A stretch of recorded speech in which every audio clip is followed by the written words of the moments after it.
As Ireland's call echoed through the Aviva Stadium, my high school buddy Andre and I sang at full voice.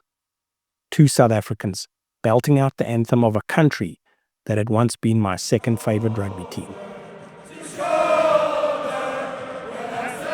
But even as we sang, there was a knot in my stomach.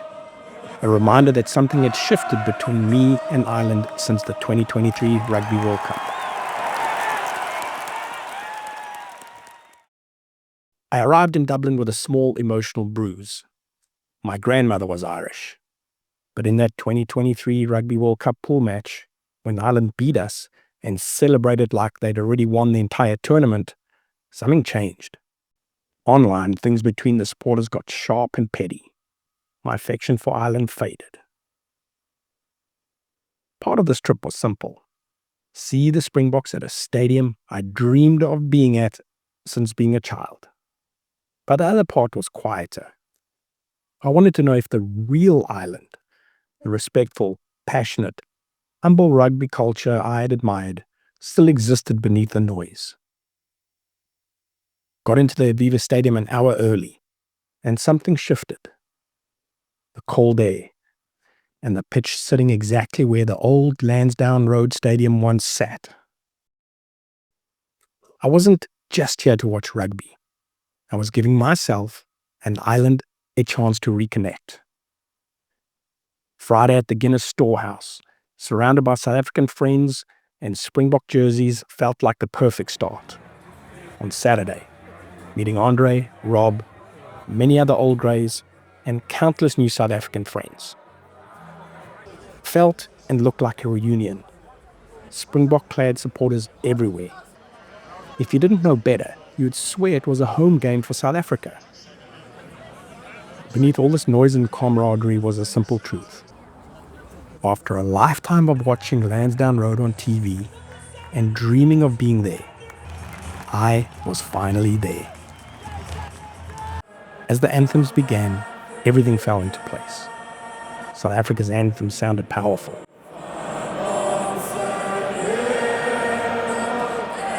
Ireland's anthem lifted the entire stadium. And Ireland's call, still my favorite rugby anthem, hit exactly the way I hoped it would. Singing it alongside 52,000 people reminded me of the Ireland I used to like. It was the first moment something warm resurfaced.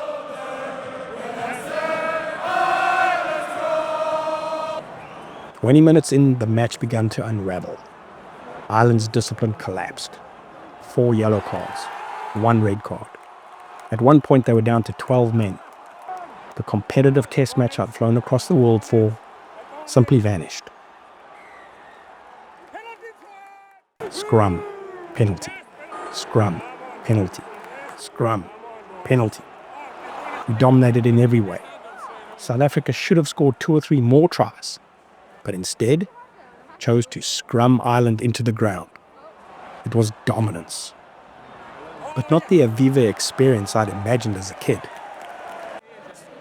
The atmosphere delivered exactly what I came for. Fields of Athenry rising through the stands, only to be cut short by the cheering for an Irish line break. Sweet Caroline sweeping through the stadium. Then Zobbenby erupting, until the South Africans hijacked it with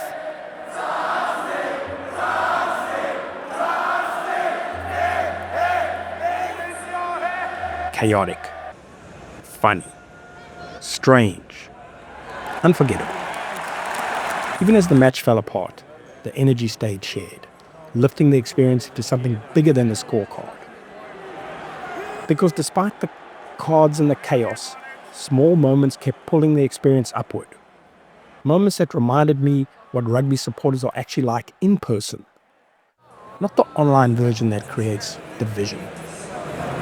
Warm rugby fans bring humility, warmth, respect. These moments quietly stitch something back together for me. After the whistle, we stepped into the cold Dublin night. Found myself walking next to an Irish father and his 9-year-old son. Good people, rugby people. Told him I was sorry the game hadn't been the contest it should have been. He just smiled and said, We were soundly beaten. No excuses.